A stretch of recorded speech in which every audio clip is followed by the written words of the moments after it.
Okay, maybe it is starting now. It says recording has started. Okay.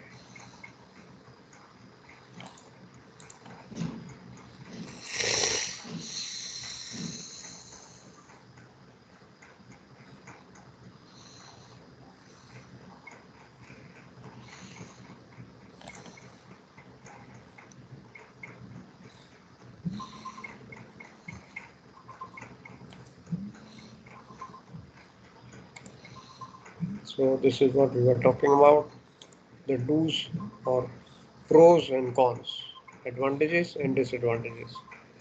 So we talked about this one, expanded commerce for reefer vessels.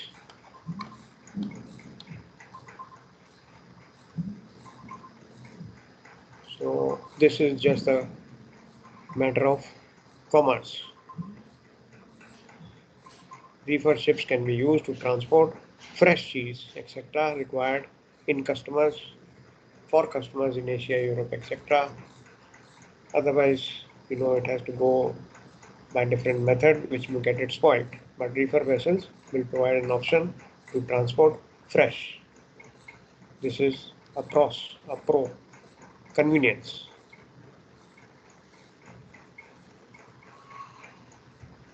Reefer vessels allow businesses to transport items without the hassle of having to worry about the items getting spoiled during transport.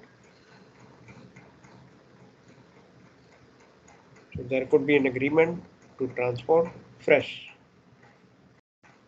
Businesses can be assured for customer satisfaction and the reducing the risk of losing expensive shipments during transport.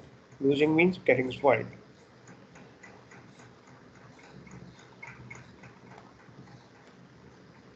The reefer ship itself can be divided into multiple sections, which will allow carriers to transport multiple types of perishable goods in one vessel. They can divide it and then transport multiple items. One ship used to move many products. We're looking at the pros parts, the advantageous parts.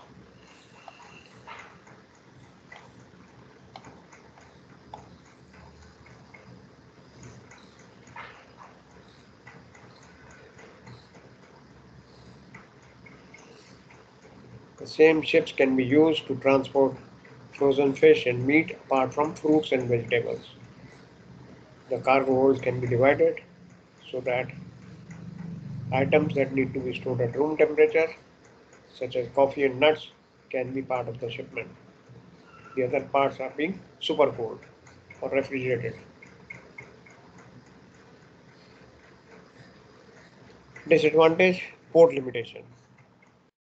To access a port which should have the facility for this particular vessel is a limitation. Restriction in movements on smaller ports.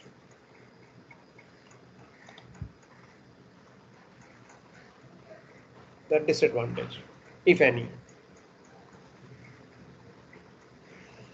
It is also possible that you dock away from the port and then transport is required to move the items to shoreside. This can, of course, lead to escalated costs.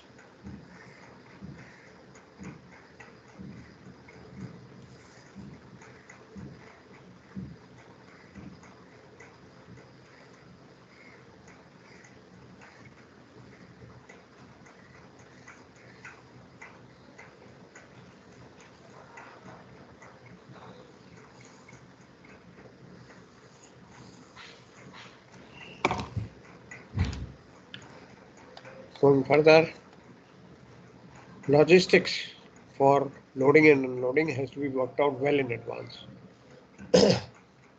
Items to be loaded, unloaded, including the preloading temperatures, etc., which is called logistics in short, has to be worked out well in advance. This is another con, which is disadvantage. You may have to have bills of lading separately for different items. Means multiple bills of lading. Now, one thing is definite, reefer ships are expensive to operate. They require specific refrigeration containers, partitions, climate control, etc. So this is a higher cost involved.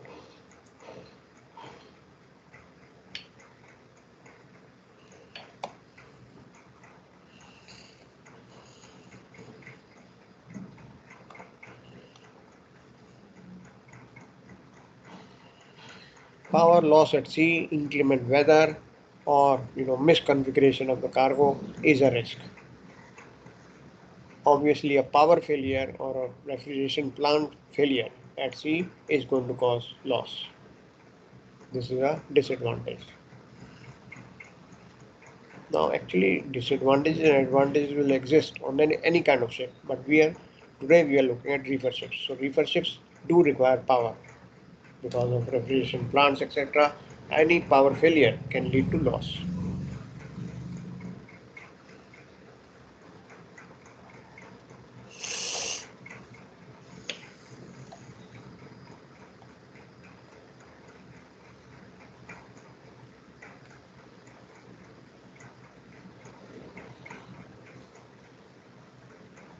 You may have to hire some other agencies to fit the logistics, which may mean paperwork, unloading, communication with consignees, etc.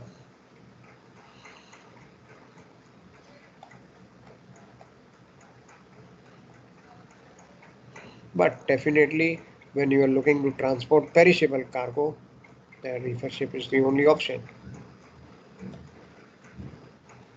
It is dependable, definitely, but with some associated risks.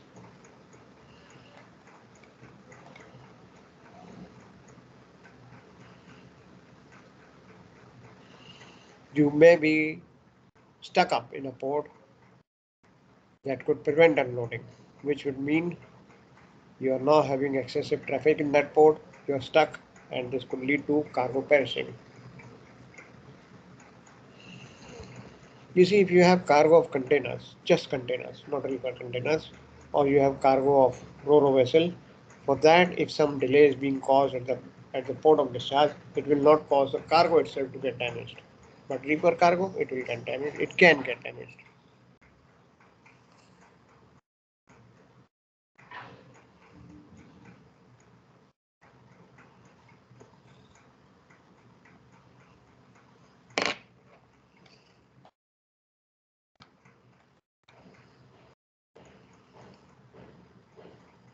One thing is definite: since times immemorial, it is recognized that bananas are the undisputed leader of of fruits to be transported by river cargo. White-colored ships and Ecuador and South American countries, bananas are the undisputed cargo leaders in river cargo. Then the citrus fruits, but ethylene will be a issue. The production of ethylene from ripe fruit, which can, you know, have a unripening effect on other cargo.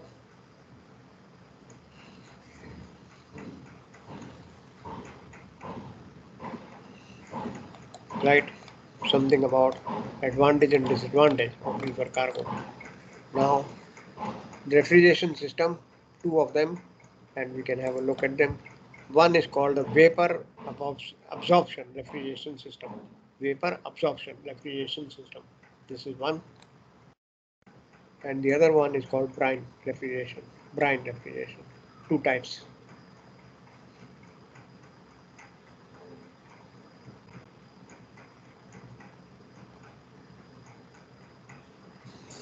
So vapor absorption refrigeration system and brine pump refrigeration system. These are the two types, primarily two types of refrigeration which are used for reefer cargo, for reefer ships. We have a look one by one.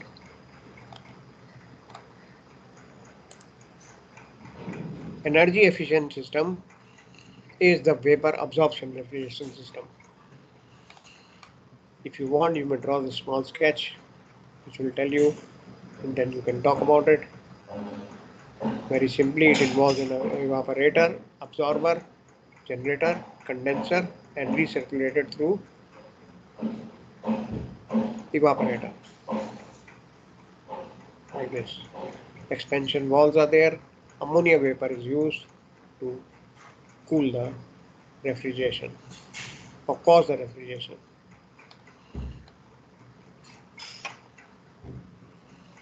Ammonia is used as refrigerant and solution is used called aqua ammonia. Aqua ammonia.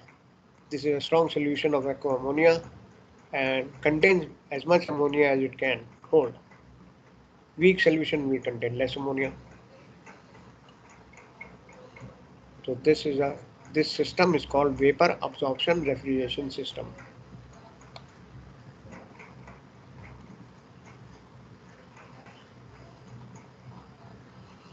Vapors which are coming out, ammonia vapors which are coming out of the evaporator are drawn in the absorber, drawn in the absorber.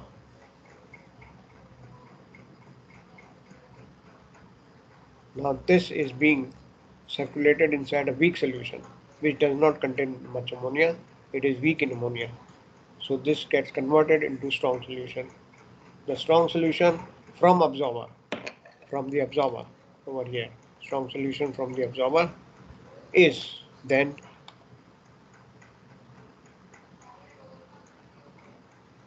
pumped into the generator. The strong solution after being generated from the absorber is pumped into the generator, which is over here.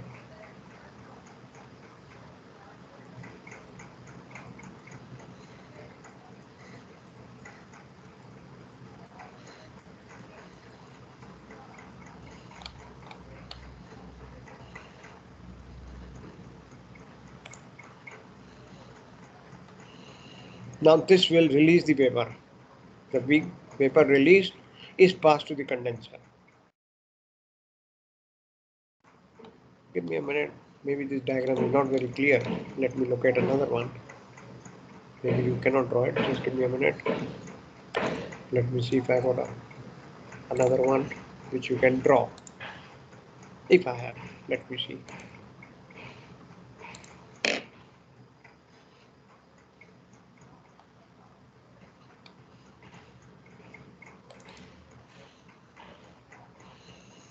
Yeah, this looks better. Give me. This is better.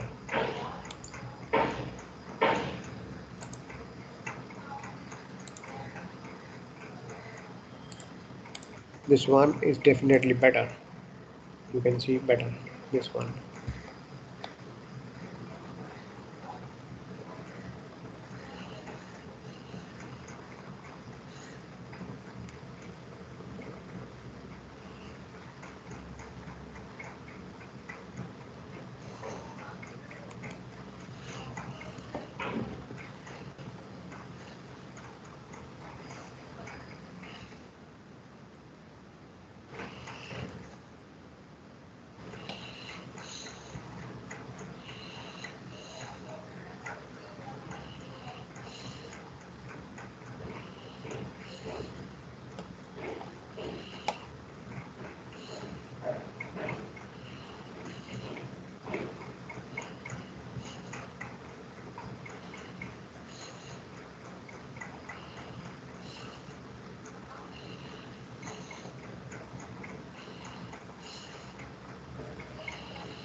The reason, 1 minute, let me share.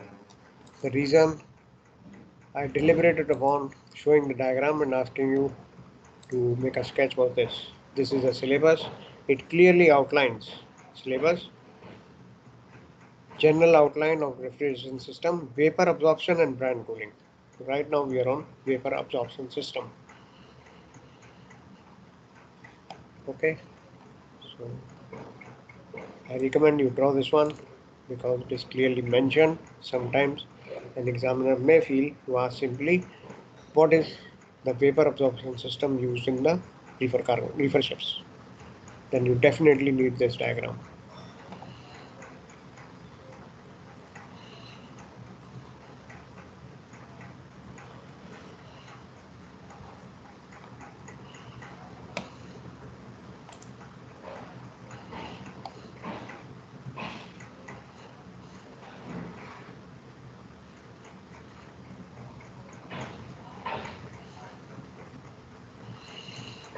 In the system, ammonia is used as a refrigerant.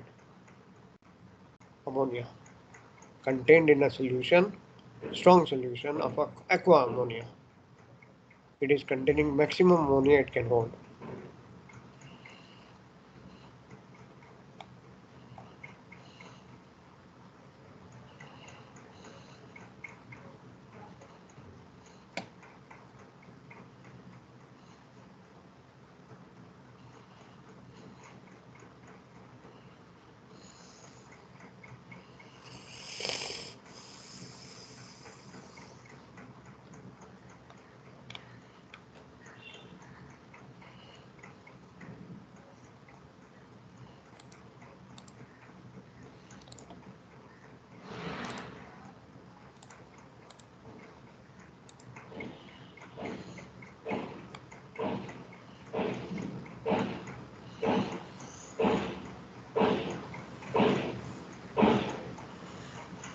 Vapor absorption refrigeration system. On the other hand, you will have a brine system. Brine, salt wala.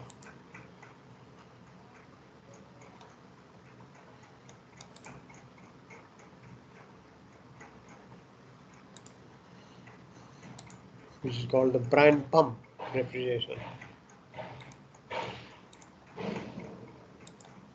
The second type.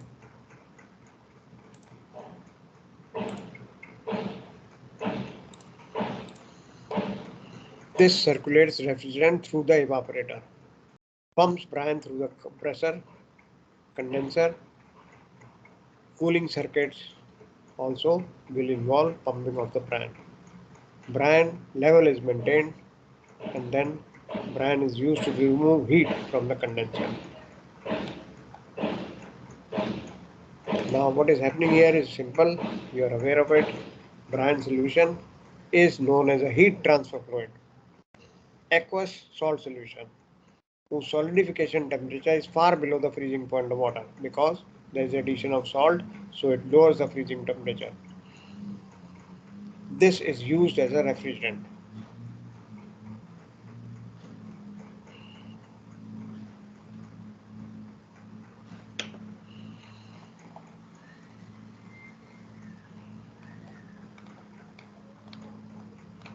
One minute, just want a diagram for you. 1 minute. I had one. Just a minute.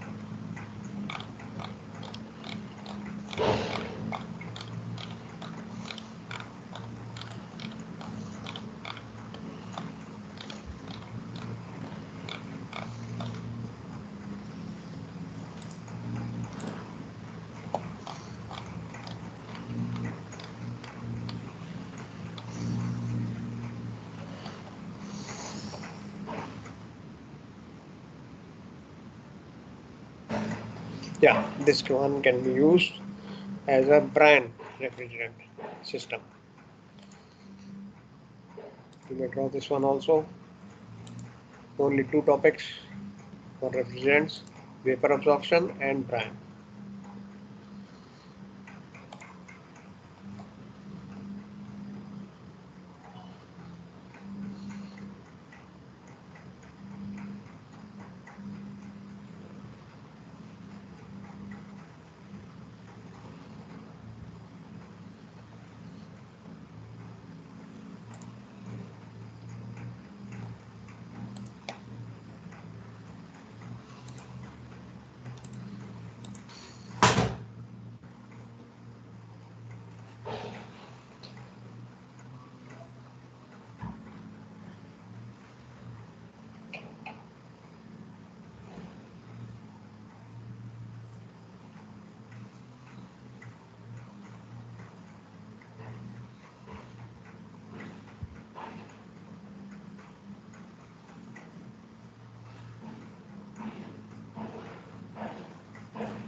As we had discussed, definitely there are some things you have to keep in mind. General requirements for safe transport. One is the responsibility for carrying the cargo with instruction, carriage instruction provided by the shipper. One. Secondly, segregation. If mixed loads of different communities are loaded or carried in a single cargo space, then compatibility of temperatures, atmosphere, etc. is to be duly regarded because ethylene levels are the ethylene levels, and these levels, if risen, can cause the product to taint.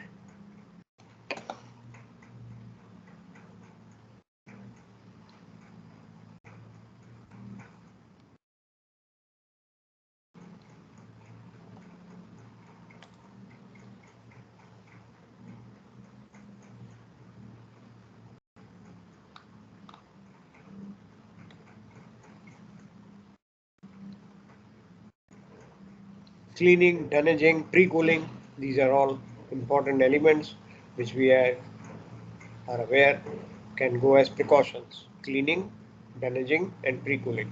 Dunnaging should be such that it will not prevent any vertical airflow to go right round. Dunnaging should be done like this.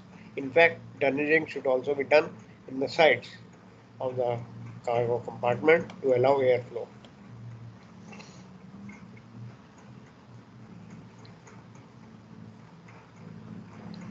CO2 concentration to be monitored and good ventilation at the same time.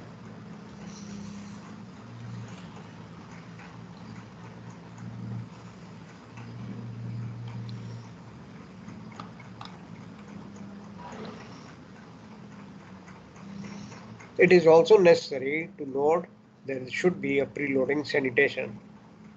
Pre-cooling of cargo space is okay, we have understood that, but preloading sanitation. And if the cargo is stopped to be loaded, but the cargo compartment contains part loaded condition, then cooling should start. Cooling should be done even in part loaded conditions. There should not be loading for cargo at mixed temperatures. One cargo loaded at certain temperature, another cargo being loaded at another temperature. That will cause lack of cooling.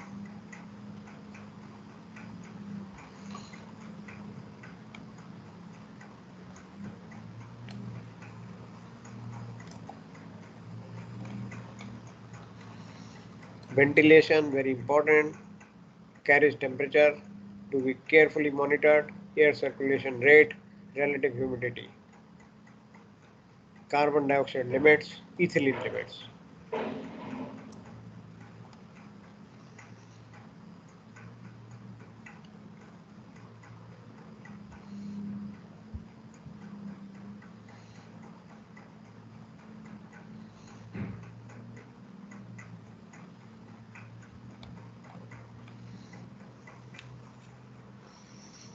Preloading sanitation, very important to have cleanliness and odor-free compartment.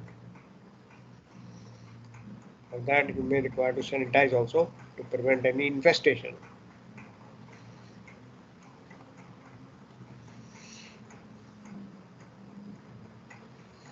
Previous cargo carried odors should be removed by ventilation. Previous cargo may leave some odors behind which should be removed prior you load fresh cargo.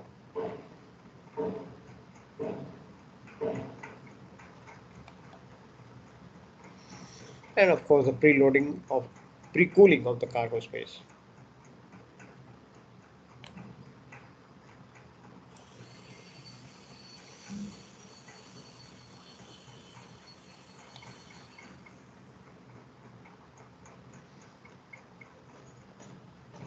In fact, you can also demand a certificate for pre-cooling done in the cargo warehouse by the terminal. You can demand a certificate for it that this cargo stored in this warehouse was pre-cooled. To avoid any claims, you should get a certification done from the terminal itself.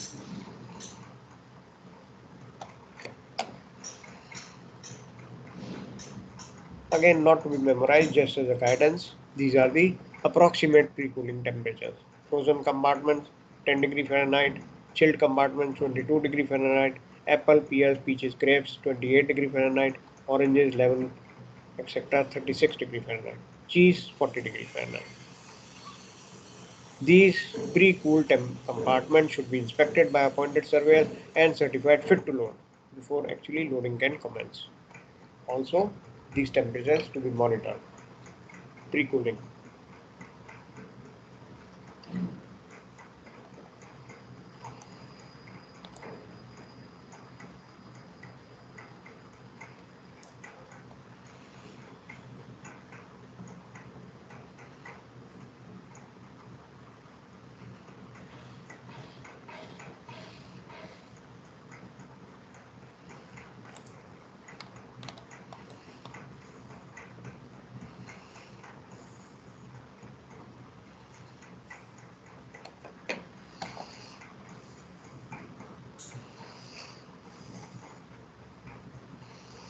Now, there is something regarding ventilation, which is fresh air ventilation can disallow actually maximum refrigeration.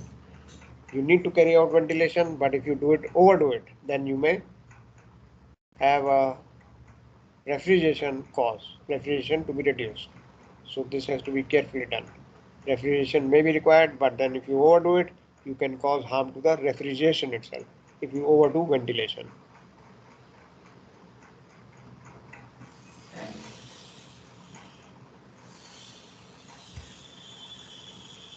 Air ventilation should be stopped to allow maximum refrigeration. Fresh air ventilation should be stopped or allowed to be stopped to allow maximum refrigeration.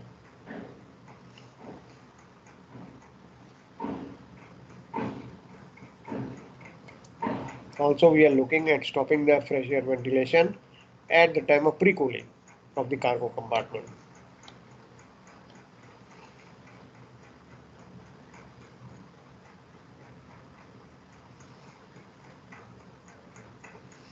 Actually, the MSDA from the shipper could provide you a numerical value in cubic meters per hour as a rate of air change, or it could be linked to measured values of humidity, ethylene, or carbon dioxide. Then care is necessary to meet these requirements. Instead of giving you air changes per hour, the shipper might tell you what is called the values of humidity, ethylene, or carbon dioxide to be maintained or monitored.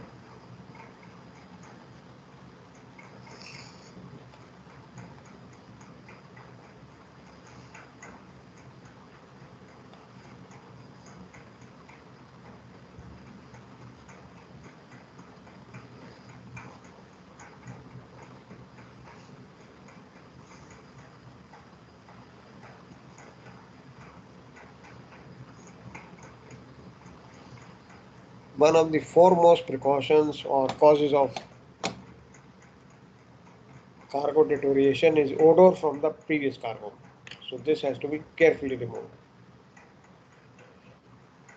Odor from the previous cargo, remains of the previous cargo.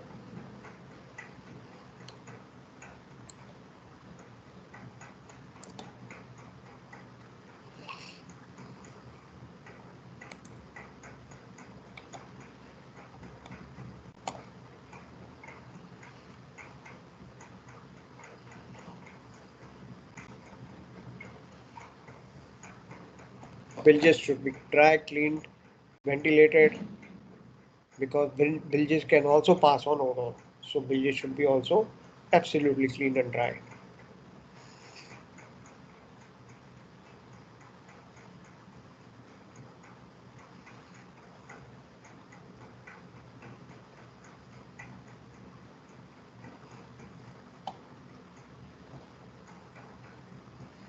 Some boxes located in the bilges, again cleaned and dry and cleared for bilge suctions. Bilge suctions, if possible, should be tested. Clean dunnage to be used, and anything required like meat hooks, bars, chains, etc. should be cleaned and sterilized before use. Thermometers also tested and kept ready.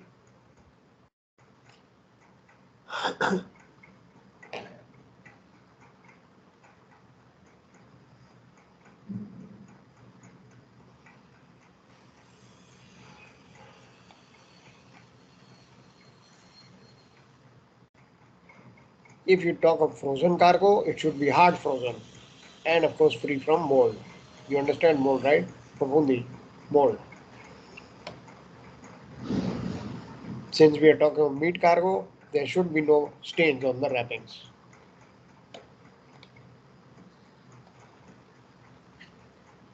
Just like you examine any other cargo prior loading, you should examine reefer cargo also. For example, skins of the cargo, fruits, etc. should not be discolored and not brown on inside. Random sample should be checked by examining from inside, cut open and examine.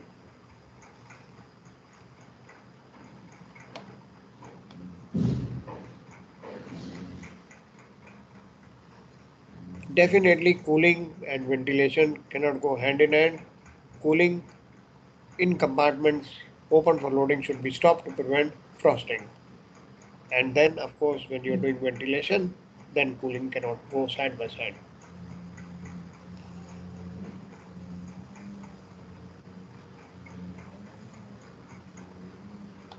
Compartments not being worked should be kept closed.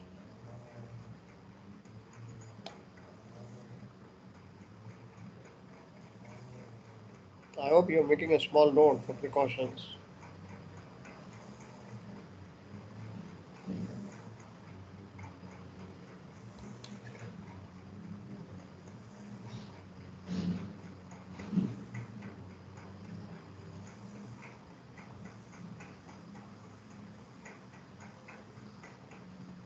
Now there is a possibility, maybe, if you see that your pre-cooled cargo compartment is getting heated up for any reason, then you have to close the compartment and recool it.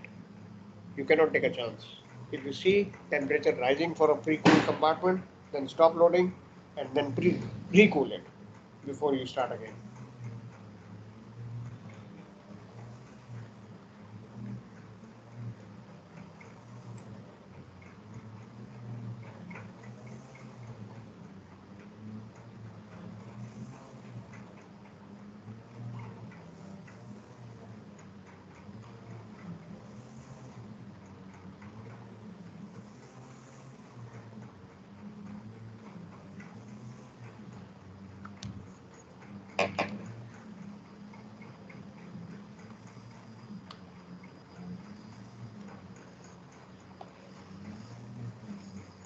Some small, normal, common sense kind of things.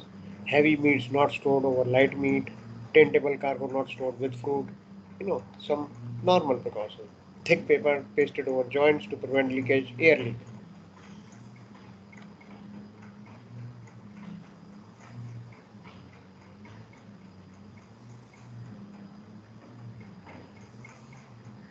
Tonnaging is very important and should be carried out to prevent cargo movement number one and also to build up airflow.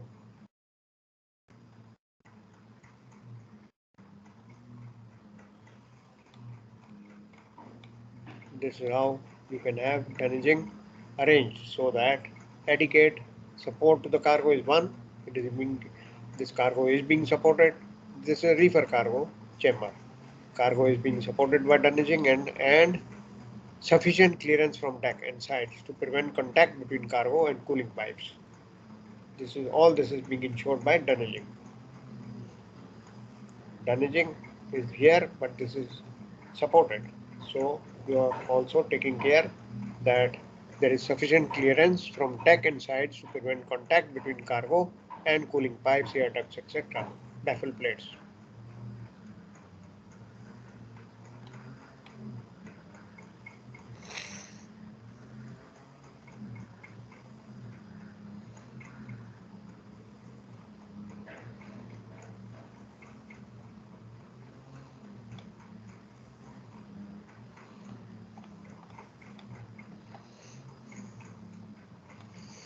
Tonnaging should be done at the bottom part also to prevent bottom tiers being overstored. Damage to the bottom tiers by overstored cargo.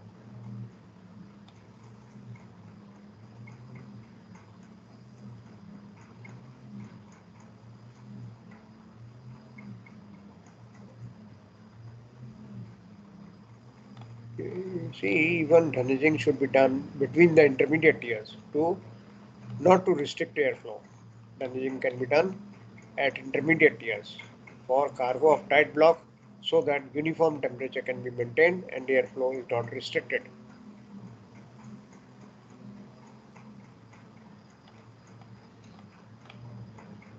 Right? Few points which are always necessary for formulating answers.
So this is regarding uh, reefer cargo. We are done with the topic. What I want to know from you is that in your naval architecture, have you already completed area under the curve, etc., using Simpson rules? Why No, I'm sir. asking you? No, sir. No, Sorry, sir. not yet, not yet. No, sir. Okay, not yet. Okay, then I will need to do another topic. I will select it because there is one topic which is grain loading, but not from naval architecture point of view, from cargo perspective. But it does involve calculation of, not calculation, the understanding of area under the curve, etc. But since you have not done it, then we will not go to that one. We'll just wait till you complete with level arc and then we can go on it. However, we have something more in grain loading called strapping, lashing, document of authorization, etc. That we will cover, no problem. That we are doing. I think we are meeting tomorrow morning at 0900. We can take up that. इस session के लिए do you have anything to say? Any query, question?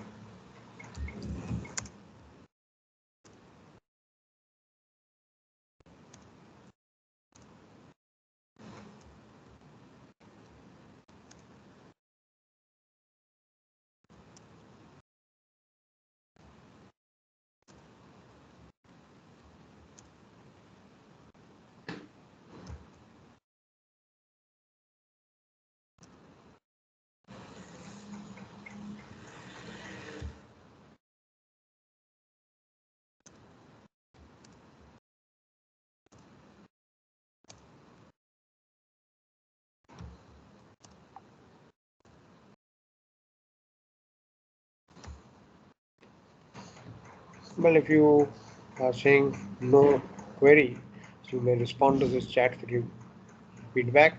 That will take care because we are done with the reefer cargo part and we meet again tomorrow morning, I think 0900 cargo class. Thank you, sir. Okay, thank you.